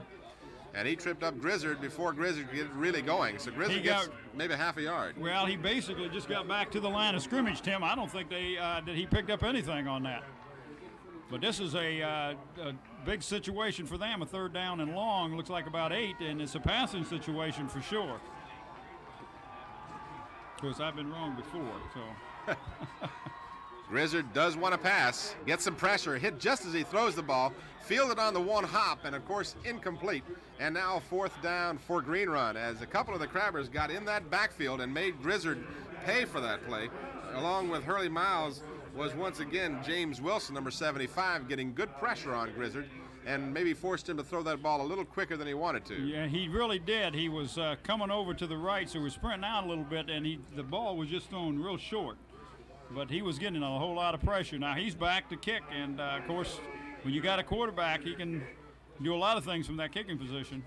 This time he does in fact kick, gets a fine kick, fair catch called for, and it takes a Green Run bounce as it's going to be downed inside the 5-yard line. So the right play by Alexander to wave for the fair catch, that's what you have to do. Inside the 10, you have to let the ball bounce. And he did, and it paid off for the Green Run Stallions as Hampton will be backed up to their end zone. Well, I was telling you earlier that I walked out on the field, and the grass is real soft. It's real cushiony out there, and that ball hit and just sort of died right there at about the 4 or 5 yard line. So that puts the Crabbers in a real hole offensively. So they're going to have to get something to go on, because if they turn the ball over here or have to punt, then Green Run's going to end up with excellent field position. From their 4-yard line in the shadow of their own goal, this is Dickerson, the man that they've counted on in these situations in the last couple of games. Dickerson does cross the 5 out to about the 7 to give the Crabbers a little bit of running room. 2:37 remains here in the 3rd quarter. It's been all Green Run here in the 2nd half. Crabbers, of course, the defending state champions. The winner of this game goes on. The loser goes home and finishes their football season for this year. Stefanko gets the handoff, and he crosses the 10 to about the 13. So we'll see exactly where they mark it. It'll be fairly close to a 1st down, but I believe it'll be a little short. Is that your eagle eye, Tim? Or? That's not my eagle eye. I can see from here. It's definitely short. It's about a yard short. So this is a situation where the Crabbers need to get that 1st down, so they give him a little breathing room, and he can do some different things rather than run the ball. He has an opportunity to pass the ball. Stefanko did a good job of following his blockers that time. He picked up good yardage because he follows his blockers, and that was one of the things that Mike Smith talked about, that young man. Calvin Knight brings the play in, and a fumble in the backfield, and they're going to say Hampton's got it. But it was a moment there when it wasn't so certain. Kroom had difficulty on the handling of the football, or Kroom rather, and he just simply couldn't get a hold of it. So now the Crabbers will be forced to punt at their own 10-yard line. And that really hurts, because the first man through picked up enough yardage for the 1st down had he given him the ball. There was a hole there, and he picked up the yard to 2 yards for the 1st down. So Houston, standing 5 yards deep in his own end zone, gets a high snap, but he'll get it away. It's a pretty good kick, not particularly long. It's fumbled, and that ball is up for grabs. Hampton's got it at the 40-yard line. What a break for the Crabbers. Just a apparent loss of concentration on the part of the Green Run player. He looked up, took his eye off the ball just as he touched it, and he never really had it. He really didn't, and that's very unusual, because we're talking, that's the quarterback who also plays safety on defense, runs back the ball, he punts, he does everything except carry out the water bucket, and he just lost concentration that time, Tim. Well, the Crabbers get a big break. Dickerson over the 45 to the 48. As Marvin Dickerson continues to be the ball carrier for the Crabbers. He's been the surest runner of the Crabbers tonight. And he picks up about 8 yards. That's what I was saying, Tim. He has picked up the biggest yardage of any of the Crabbers on the ground tonight. We're inside of 30 seconds to go in the 3rd quarter. Crabbers now hopeful to capitalize on the 4th turnover of the ball game. 2nd down and about 3. Little or no gain this time for Dickerson, as he was in the middle of the line, and we're going to see that as being the last play here of the 3rd quarter, as time will run out with 5 seconds and the clock moving. The Crabbers giving up 1 touchdown here and not really having much success of their own. They need to get something going, and they need to get the ball down and get a score here, and to take a little bit of the wind out of the sails of the Stallions. Did a real fine job the first half offensively, and they came out a little flat. Of course, a bobble on the handoff, and then of course they got the big break, and the turnovers make a big difference in this ball game, Tim. Just a quick reminder that Channel 29 wishes to thank Roy Ammons, the field coordinator here at Kellam High School, for all of his expert assistance. Without his assistance, we wouldn't be able to bring the game to you. So our thanks go out to Roy Ammons for all of his help here at Kellam. And, you know, another reminder, a little program note here for you as we look at one of the pretty cheerleaders here on the sidelines from Green Run. Appreciate some of these highlights. Well, be sure and watch Decorating for Fun with Betty Early of Franz Floor. It's a new feature on Channel 29 coming up this December. So I want you to watch that along with Sandy's nighttime, whatever it was that Sandy had. Nighttime bed stories or bedtime night stories, whatever that was. Something like that. And this is a nighttime story of our own here. 12 minutes remain in the season for one of these two teams. The Hampton Crabbers hoping to go on, as is Green Run, obviously. Green Run never has been in the playoffs, and they're hanging tough, 10-8, fourth quarter underway. Kroom hands off to Calvin Knight. There is a stack up, and it's going to be real close to the first down, and that was a third down, so it'll bring up a crucial situation for the Crabbers. And here we're going right foot, left foot situation. Where does he spot that ball? Because it looks like he got across the 50-yard line, and he had to get across the 50, so it depends on where he spots that ball. Now, if he looks like he's putting it back on right on the 50-yard line, so they're going to make a measurement here, Tim, and I don't even want to attempt to make a guess. It's hard to see as the sand is. Officials are trying to get the players away so that we can see. It is a first down by a half a football. They just barely got the first down. I borrowed your binoculars here, Bob, and Old Eagle Eye here has had to resort to something here. I'm going to claim maybe the windows could use some cleaning here at Kellam. Well, I will go along with that, but maybe that's what you've been using is those binoculars, and they haven't been doing what you thought they would be. So the Crabbers keep their drive alive, a big first down right at midfield. Alexander comes to the near side, just out of your picture. Pitch back goes to Stefanko. Stefanko to about the 48, maybe the 47. And it'll be a second down for the Crabbers. They've got the ball. They've got a 2-point lead, and they need to wind down as much of that clock as they can. They really need another score here to feel comfortable at all. This game is anyone's game right now. It really is, and they don't need a field goal. What they need to do is march down and get a touchdown, and kick that extra point, and don't worry about the 2 points, because what they've got a tremendous defensive unit out there that will stop most teams in the state anyway. Second and about 8. Incomplete, as Mike Alexander was well covered on the throw. There were 3 Green Run defenders. Among them was number 5. That's Mikkel Williams over there, along with number 32 for Green Run. That's J.C. Harris. So that pass more or less thrown away, as the intended receiver was very well covered, Mike Alexander. Well, he'll pass the ball here. Now, he may call a draw play or he may call a screen play. He had a couple success with the screen plays earlier during the first half, but he's got 2 wide receivers on this side. Setting up the screen to Dickerson. Dickerson inside the 40, 35, 30, all the way down inside the 30 to the 27. So Marvin Dickerson giving the Crabbers the attack that they need right now. He ran that ball with a lot of authority, Tim. He caught that ball and had about 8 yards to go to get the first down, but he ran that thing like he wanted to get into the end zone, and I feel real good because I finally called the play that Mike Smith called, and that was an excellent play call, because there was a tremendous rush with the defensive line of the Kellam. They wanted to get to the quarterback, and of course that's what sets up that screen pass. That's something we really haven't talked a lot about, and I may eat my words later, but Kroom has had time to pass the ball tonight. The offensive line is giving him that time.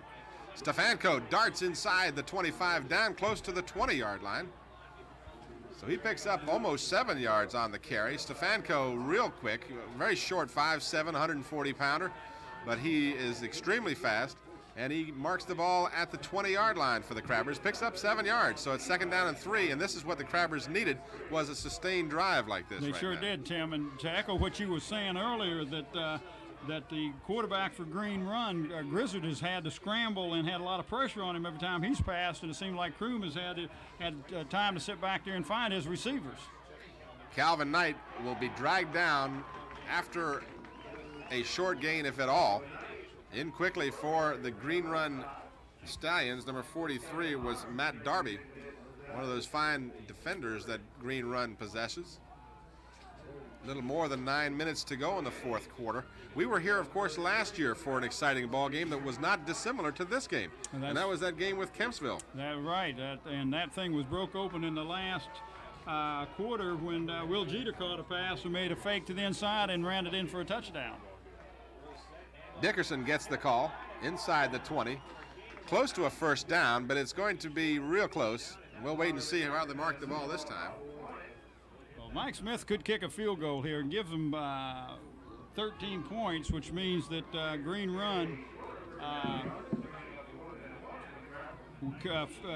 touchdown would and an extra point would win it for them. So, I have a feeling that Mike may go for the 1st down here. That's, in fact, what he is going to do. If, in fact, he doesn't try the long count that he's done previously, he will, on occasion, go for a long count, hoping to draw the defensive team, and he got that defensive team off. Oh, good call, good call. Somehow, the right side defender on Green Run, whether he was pulled off or not is the question, but he did, in fact, make contact. Offsides, Green Run, so that's going to give them the 1st down.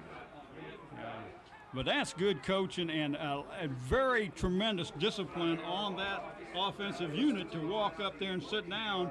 And what the quarterback does is he kind of changes the cadence a little bit and tries to draw that team off, and he has done that. And we have seen him do that successfully in every game we've watched this year. So a 1st down, a big 1st down. It was 4th and 2. It's 1st and 10 inside the 15. Stefanko fakes to Stefanko. Kroom is dragged down close to the 15-yard line. So Stefanko gets the fake, and Kroom tries the left side. Didn't get a lot of yardage, and just as importantly, stopped the clock with 7:53 after a 1-yard pickup. Stops the clock with a little more than 7:50 to go. And that was a fake, because I thought Stefanko had the ball, and we haven't seen Kroom run a quarterback keeper very much this year. But he's very good at running the ball. He scrambles well when you do put pressure on him.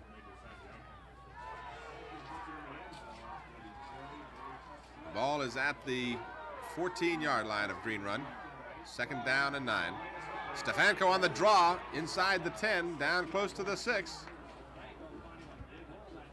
Get on the stop again, Keith Goganis for Green Run. And it brings up a 3rd down. As you mentioned before now, a while ago on a 4th and 2, they could have considered that field goal. I had a feeling they were going to try and pull the other team off, as we've seen them do.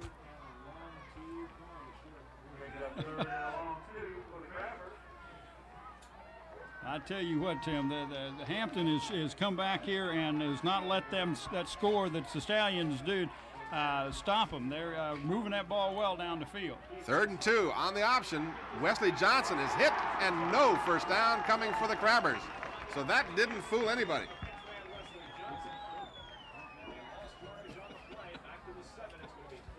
So now we see the 4th down, and will we in fact see Husted come in? I would think so, but we'll have to wait and see.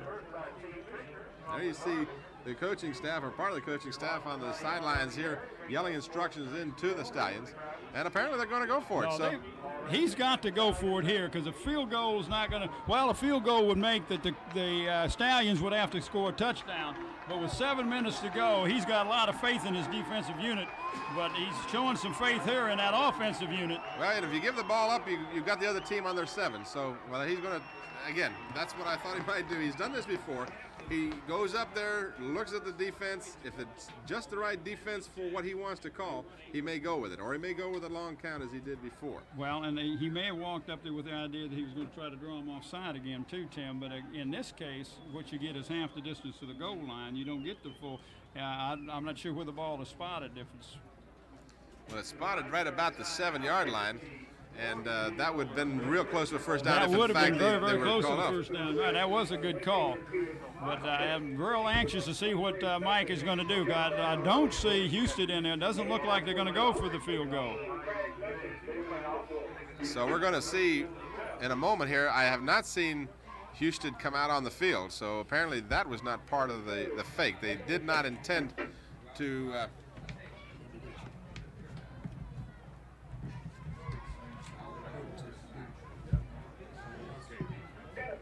so they're going to obviously discuss it at great length. Mike Smith, the head coach for the Crabbers, is in the huddle. A rule I still haven't been able to get used to watching high school games is the coach that comes out on the field and is able to get right in there and talk to the team, give his insight.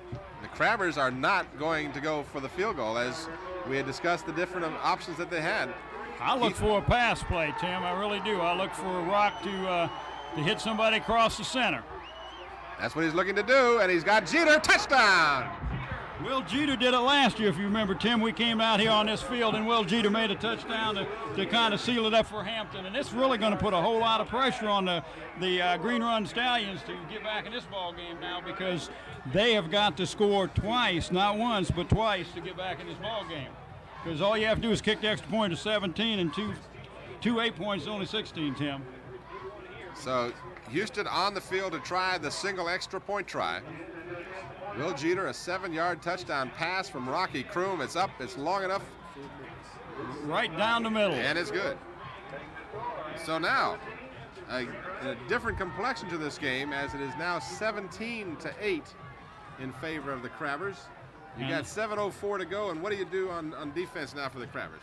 Well, you just keep playing the defense that you've been playing all year, but you know that the Green Runs has got to score, and they've got to score quick. They can't do a sustained drive like they did in the third quarter, Tim, when they used almost 6 minutes on the clock to go down and score their only touchdown tonight. With only 7:04 to go in the game, they're going to have to put the ball up in the air and hope they can get a quick score, and then hopefully stop Hampton and get the ball back by an onside kick or something like that.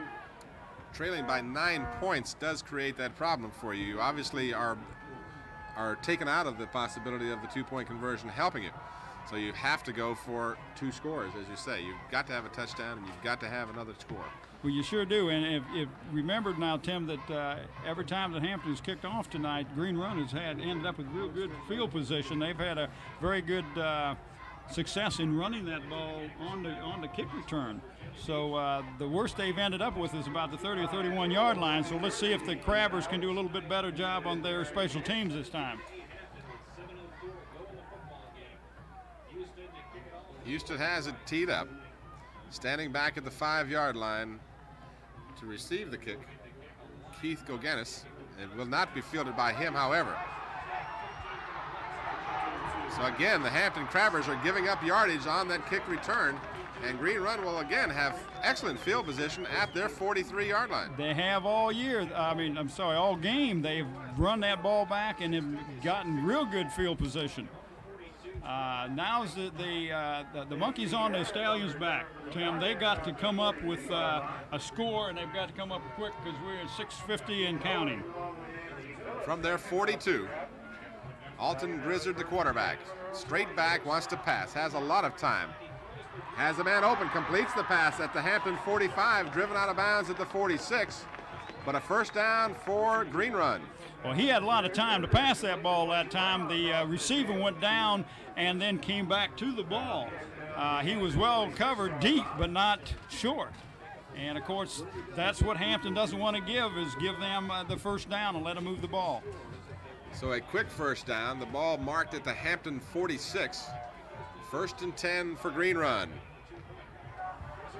Grizzard again wants to pass, has time. The ball is knocked away just as he was throwing the ball. It was deflected, and one of the Crabbers got a big hand up there and was able to knock the ball away and stops the clock with 6:34 to go. Second down and 10 at the Hampton 46-yard line. Well, that's what's good right now for Green Run, and if it's an incompleted pass, it stops the clock. If they pass it and get a first down, they stop it while they move the chains. But when you put the ball in the air, 3 things can happen, Tim, and 2 of them are bad: an incomplete and an interception. So the pressure's really on them. And, of course, now the Crabbers are putting some pressure on. Grizzard running all over the place, throws it downfield, and it's knocked away at the last moment. Several defenders on the play, and that was almost one of those plays similar to what they were successful with a while ago. Throw it up and hope. Yes, but I tell you what, I am very impressed with that Grizzard in the backfield. He had 3 or 4 men on him. He just make a little old juke step and a feint move here and would buy himself 2 or 3 seconds to set up and pass that ball, because he passed that ball not only across field, Tim, but he went down 10, 20, 30, about 40, 35 yards downfield and across field. So he shows us he's got a pretty good arm.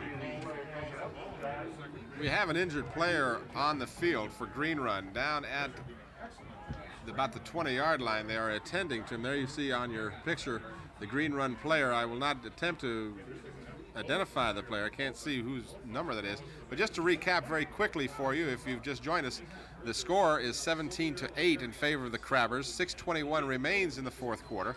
The Crabbers scored first and have never trailed in this game. They led 7-0 on a 4-yard catch by Will Jeter in the first quarter at 8:07.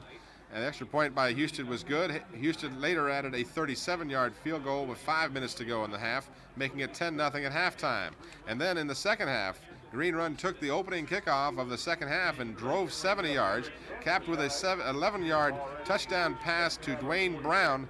The extra point try, the 2-point conversion was good, making it 10-8. And now Hampton has come back with a 7-yard touchdown pass, his second of the game for Will Jeter. Extra point was good, and the Crabbers lead 17-8. And the pass incomplete down the sidelines, and a kind of a strange play in that the intended receiver on the play, Dwayne Brown, didn't come back to the ball. Well, he was waiting for the ball. He broke back and then stopped, and just as Grizzard was passing the ball, he was hit. And I think that if he hadn't got some pressure and hit just as he thrown the ball, he probably would have got it down and completed it, because the young man was wide open. It looks like the defensive back for Hampton are playing what they call soft. They're not playing real tight on him. This is a 4th and 10 situation. This is a tremendously big play for the Stallions. They must get a 10-yard first down. They got to get a completion on 10 yards here, Tim. It's crunch time for Green Run. They've thrown it. It's deflected incomplete, just as well that he didn't intercept it, because the ball is going to be taken over at the 46. Right, he'll go back to the line of scrimmage, and there he would have lost about 15 yards. So that is almost shuts the door on the Stallions unless they can get a turnover here, because we're talking 6 minutes to go in the game. You know the Crabbers are not going to stop the ball, stop the clock if they can help it. But a lot of time remains. As you said, 6:09 to go. The Crabbers have good field position. Again, that defense stiffened when it needed to and was able to stop it. There you see the story, 17-8 in favor of the Crabbers. Alexander sets up to the near side. Stefanko on the pitchback. He crosses the 49 close to the 50. And goes out of bounds. And I know the coach was saying, stay in bounds, don't go out of bounds. Because there are only 5 seconds or something went off that clock. So the clock stops, as you said, with 6:02 to go. They've marked it, but now we've got a face mask call against Green Run. So that's going to be a big help for the Crabbers. This will give them a first down, I do believe. It'll be from the point of the infraction, which looks like about the 49, and if you go from there, you know, you've gone, what, 15 yards? So that's really going to take it down to about the 35. It is, Tim, that's what he's marking it, 35. A crucial penalty. Face mask call against Green Run, and that is a big, big penalty against Green Run, as the Crabbers now will have the ball at the 35 of Green Run. Kroom with a busted play is going to eat the ball as he turned to hand the ball off, and no one was there, so he had to eat the football. Well, in that case, you almost got to say that the quarterback went the wrong way, because everyone in the backfield went the other way. But there you see Kroom, number 7, putting his hands up in the air like, hey, where were you guys? Help. That defensive line is after me. I've been passing the ball too well. I don't want anybody coming after me that way. but that keeps the clock moving, Tim. So we're at 5:30 and counting from now. So, in fact, the 1-yard loss does run time off the clock. Kroom this time finds the man to hand the ball off to. It's Mike Stefanko carrying for the Crabbers, crosses the 35 to about the 33, and it'll be 3rd down and about 7, almost 8 for the Crabbers. Well, now most people would assume that the Coach Smith would keep the ball on the ground to keep the clock going, but don't bet on it. Coach Smith. I'll tell you what, he'll put that ball up in a minute, get the daggone 1st down, and get down and try to get another score. And you like Yogi Berra said, it's not over until it's over. Custis and Alexander line up to the near side in a double wing formation. Stefanko on the draw play has plenty of yards for the 1st down. Inside the 30 to about the 24, and he's got the 1st down for the Crabbers. Stefanko has had real good success with that draw play tonight. That's not the first time he's run it, nor the first time he's picked up good yardage, Tim. So the little fire plug is able to pick up the 1st down, a big 1st down, and the Crabbers will have it at the Green Run 23-yard line, 1st and 10. We're inside of 4.5 minutes to go. You got a chance to see some of the cheerleaders on the side. They're still hoping their team can do something. Well, this game is far from over with a 9-point lead, but the Crabber defense, as tough as it is, it's hard to score 2 times against the Crabbers in about 4 minutes. It really is, but one way you score, Tim, is have the ball. you got to get it back first. You haven't got the ball, so exactly. Hampton's not about to turn it over. They got a 2nd down and looks like about 8, and that clock is just continuing to wind down. And of course that makes you and I happy, because that means we got another game next week, and if Great Bridge loses like the score indicated earlier, now the fans of course will know that. That means we'll play over at Town Stadium, which is a very fine affair over there in Newport News that we enjoy doing a ball game from the Absolutely, and of course if in fact Norview did defeat Great Bridge, we don't at this point. But in any event, if it is Norview as the next opponent for the Crabbers, it will be at Todd Stadium. Wesley Johnson gets the call inside the 20 to about the 18-yard line. But just as importantly, the clock continues to move. 3:30 remains in the ball game. That's a real Mark good. The ball at the 18. Excuse me, Bob. I'm sorry. Just the fans got a real good shot there of the field and the ball players. We've got an excellent crew tonight. We have a sideline camera that's giving us some excellent footage. And again, our hats go off to the crew tonight. They've been out here for a long time setting up for this game, and it's cold outside. Marvin Dickerson gets the call down to the 15. Dickerson, doing a lot of the running in the 3rd quarter, hasn't seen quite as much action. I guess Mike Smith is saying, okay, you're going to key on Marvin, so I'm going to give the ball to Stefanko. You can see the time, Tim. It's running down 2:50 and counting.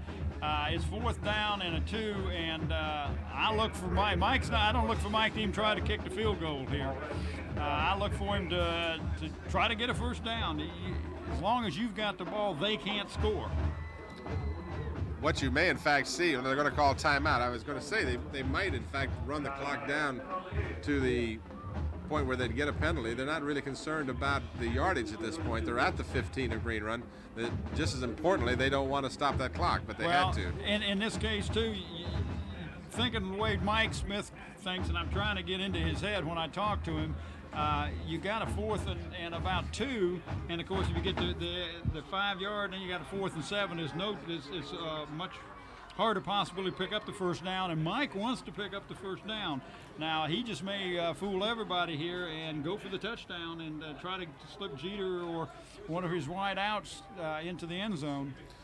He's been known to pass the ball when we say he won't pass it, if you remember. What it appeared that he was doing, Bob, again, it's very difficult to second guess, but it looked like what he said was, okay, run as much time off the clock as you can, then call timeout. So that way you will use as much time, don't take the penalty, but then use your timeout to stop the clock so we can talk about exactly what we want to do. And that's in essence what they did. They weren't in any hurry to stop the clock with the timeout until they were close to using up too much time. And here you don't know what the time is because it's kept by the official, where like if you know in the college or in the pros, they've got the clock counting down and the quarterback can see it. So Chrome throws it, a flag goes down, It looks like it was, well, they're ruling that it was a reception. The official say that Mike Stefanko got the pass, but we have a penalty flag, and it's holding against the Crabbers. So they'll obviously not allow the catch to count, but if you give the ball back to the Crabbers, you give them yet another down. So that's right. Depends but on whether if you take the play and if it's the first down, you know, so you don't know. It's hard to figure out from here, from this angle. Pick up your eagle eye, Tim. Really, it's hard. I don't think they got the first down, but it's real close. It's right next to the yard marker. They should certainly be able to tell if it's not a first down. Green Run will obviously take the ball. So they're going to bring the chain in. It's that close that they want to make sure. So here's your situation. If it's a first down, obviously they take the penalty. If it's not a first down, they take the ball.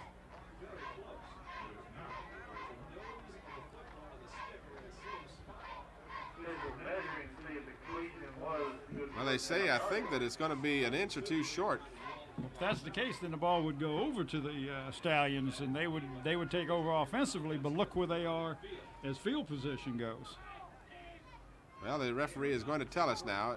Holding call is against Hampton, declined, and the ball goes over on down. So obviously Green Run was not going to give Hampton one more down. No, that was smart for the coaches to have Green Run. I wouldn't want to give, if I was on that side, I wouldn't want to give Hampton another chance with the ball either.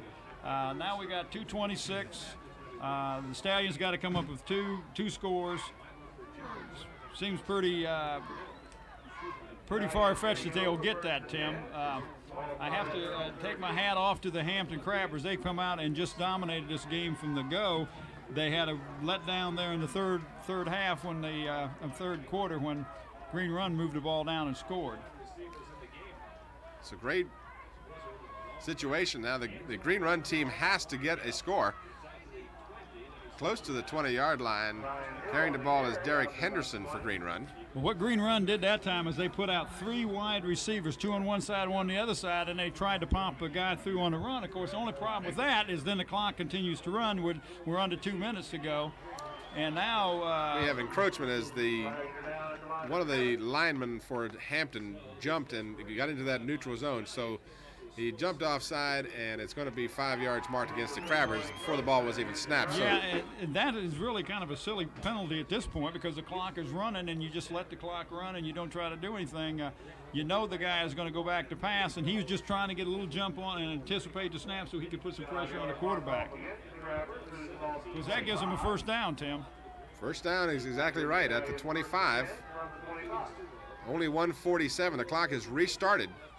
He's going to have 4 people out on Grizzard is going to be blindsided by Keith Custis and taken down for the sack. Nobody touched him. He just made a beeline for him.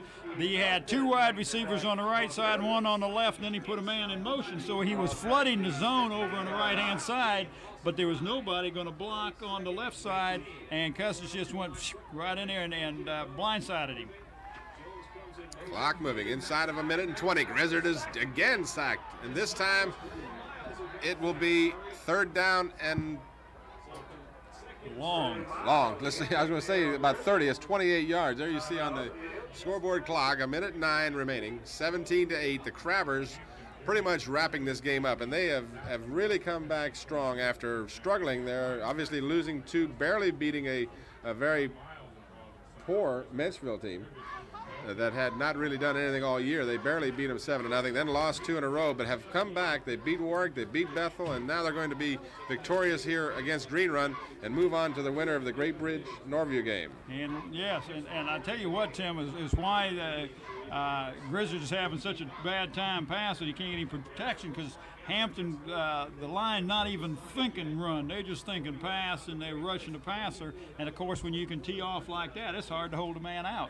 And they're doing a good job of stopping them. Of course, like you said, you got a 3rd down and it looks like 26. So they've got 2 downs to do something, but they got to get 26 yards to get a first down. Or this game is, as far as I'm concerned, is history. Well, I've been told by our director here in the booth, Dr. Still, that unofficially the score between Norview and Great Bridge, as we know it, of course, as you're watching this game, you already know. But just to advise you of the fact that Great Bridge is losing 24-0. Wow. And apparently Great Bridge will go down to defeat, and Norview will be the Hampton opponent at Todd Stadium next week. And we'll be over on our side, so that doesn't mean we don't have to fight this parking lot over here they call 44. 44, right? Right. Grizzard gets the pass, completes it, and without getting out of bounds to stop the clock, the pass completed to Gerald Jones of Green Run, and we're inside of a minute. Inside of a minute, Tim, and 4th down, and this is the last hurrah. They've got it. This is an ending season for the Green Run team. They've done a good job. The coaching staff has nothing to be ashamed of. These players have played real well. They were undefeated coming into this game. You just have to say there was a, well, we'll recap. I have my own feelings about the key play in this thing, but it's a shame that it would work out that way for Green Run. Grizzard throws it incomplete, in and out of the hands of the intended receiver, and that was Kevin Harms, number 88, was the intended receiver, and the ball goes over to the Crabbers, and it's academic now as the Crabbers will take over with the ball deep in Green Run territory. Well, Tim, I'd like to take this opportunity, if I could, to thank the staff here at the stadium for helping our people set up. We got 2 people on the roof. They're out in the cold, but we're very fortunate tonight in that there is no wind. But our staff does a super job all year long, and done another outstanding job tonight. And this handheld camera on the sideline has really given us some nice, interesting shots. And there you see some of the names of the people responsible for bringing these excellent coverage for you. Stefanko around the left side would like to get into the end zone one more time. It's not really important that he would, as we may have seen the last play of the game, the clock moving inside of 20 seconds. Green Run not in any hurry to stop the clock. No, and neither is Hampton, and I don't think Hampton's even going to try to get another play off. They're just going to let the, well, they are moved back up the line of scrimmage. So 7 seconds, 6 seconds. They will get another play off. This is Kroom on the keeper, and he's driven out of bounds, stopping the clock with no time remaining. So this game is in fact over. And the Hampton Crabbers take one step towards defending their championship, the state championship that of course they won last year. They've defeated a fine Green Run team here by the score of 17-8. A lot of people, before you recap, Tim, a lot of people have counted the Hampton Crabbers out when they lost those 2 games and played so poorly against Menchville. But I had talked to Mike Smith, and he just felt that his offensive unit had just peaked too soon. And, of course, that down was almost hurt them, but they came back and showed tonight against a very strong defensive team with Green Run here that they can run the ball and they can pass the ball. And I'm very pleased with the outcome, of course, because that means we get to go again next week. There you see a lot of the Hampton Crabbers as our sideline camera has ventured out onto the field to bring you some of these shots. Getting some of the very happy Hampton Crabbers. Will Jeter, just to recap for you, Will Jeter, 2 touchdowns, and those were obviously the difference in the ballgame. They came at crucial times. Will Jeter did it last year. He's continued to do it this year, and he's been instrumental in Hampton getting where they are tonight. And it appears that we will be going to Todd Stadium for next weekend's game with the Norview team. Right, and before we finish and close it off here, you know, I hope that the Phoebus Phantoms and the Warwick Raiders are both successful on the other side. They're playing over at Todd and Darling tonight. Of course, you'll know by when we get it, but that's good representation from the Peninsula District. We have 3 teams that are just from the Peninsula District that made it to the playoffs, Tim, and that shows you the caliber of football that's being played on the peninsula. And Bethel was another team that could very well have gone. They were very, very close to making to the playoffs. So we've got some real good football here. The fans need to come out and see some of these games live because it's tremendous job that the coaches and these young men do. So again, Bob, to wrap up quickly, the Crabbers on the strength of 2 touchdown passes to Will Jeter, a 37-yard field goal by Mike Husted, and that gives 17 points for the Crabbers. A single touchdown on the opening kickoff of the second half by Green Run, and that's the only scoring they're able to come up with. So the Hampton Crabber defense does the job, the offense does the job, and we look for bigger and better things from the Crabbers. I think you're right. I think a lot of people did count the Crabbers out. They hadn't seen Hampton falter like that in a long time after starting so fast and then so turn strong. around. Absolutely, they just blew away their opponents by an average of over 40 points a game in the first 6 games. And then all of a sudden they had their troubles, but they're obviously back. So the Crabbers move on, and Green Run finishes their season 8-1-2. The Crabbers now 9-2. So from Kellum Field in Virginia Beach, Tim Cole for Bob Hins and the entire crew. The final score, Hampton High School 17, Green Run 8. Thank you for watching. Good evening, everybody.